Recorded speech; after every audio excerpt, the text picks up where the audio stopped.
చికిత్స పొందుతున్న ఆయన ఈ తెల్లవారుజామున తుది శ్వాస విడిచారు. 1936 నవంబర్ 16న కృష్ణా జిల్లా గుడివాడలో రామోజీరావు జన్మించారు. 2016లో పద్మభూషణ్ పురస్కారాన్ని ఆయన అందుకున్నారు. ఎస్పెషల్లీ తెలుగు వాళ్ళకి మనకి ఇంతకన్నా ఇన్స్పిరేషన్ కానీ ఇంతకన్నా స్టోరీ కానీ ఏం లేదు. As far as inspiration is concern కానీ లేకపోతే అసలు సొసైటీకి కాంట్రిబ్యూట్ ఎలా చేయాలి అనేది ఐ థింక్ రామోజీరావు గారి తర్వాతే ఎవరైనా.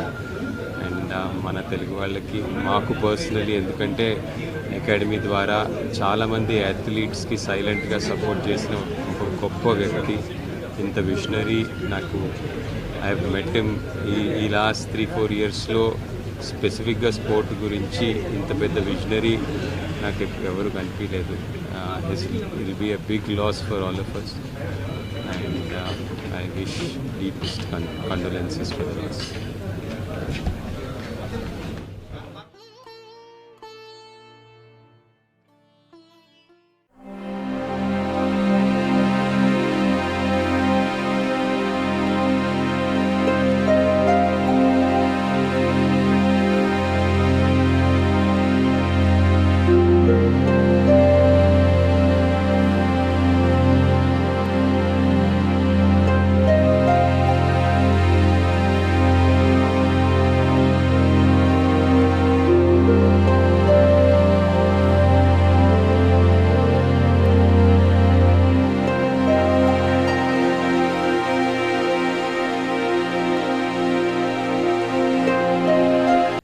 రామోజీరావు కృష్ణా జిల్లా పెదపారుపూడిలో 1936 నవంబర్ 16న ఓ రైతు కుటుంబంలో జన్మించారు.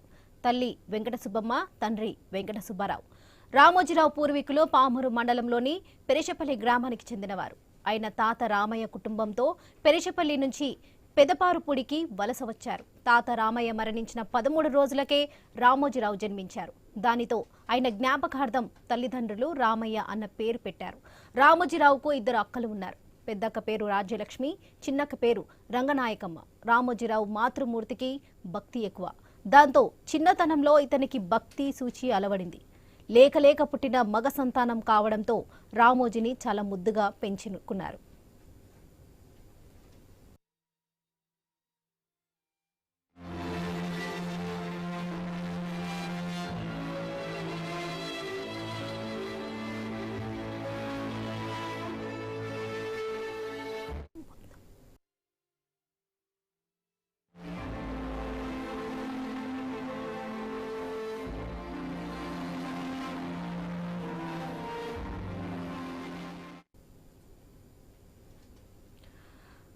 పెద్దక్క పెళ్లి చేసుకుని వెళ్లిపోయిన చిన్నక్క రంగనాయకమ్మతో సాన్నిహిత్యం ఉండేది. ఇంట్లో తల్లికి ఇంటి పనుల్లో వంటలో సహాయం చేసే అలవాటు ఉండేది.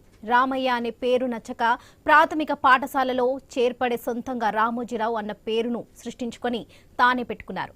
ఆ పేరే జీవితాంతము కొనసాగుతూ వచ్చింది. రామోజీరావు 1947లో గుడివాడలో పురపాలకోన్నత పాఠశాలలో 8వ తరగతిలో చేరారు. 1957లో 6వ ఫారం అక్కడే పూర్తి చేసుకుని గుడివాడ కళాశాలలో ఇంటర్ BSc చదివారు.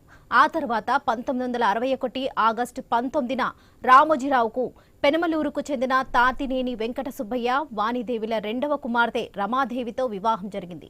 రమాదేవి అసలు పేరు రమణమ్మ కాగా పెద్దలు పెట్టిన పేరు నచ్చక అలా మార్చుకున్నారు. ఇక రామోజీరావు తనకు పరిచయస్తులైన అడ్వైజరింగ్ ఏజెన్సీలో పనిచేసేవాడైన తహసీల రామచంద్రరావు ప్రోత్సాహంతో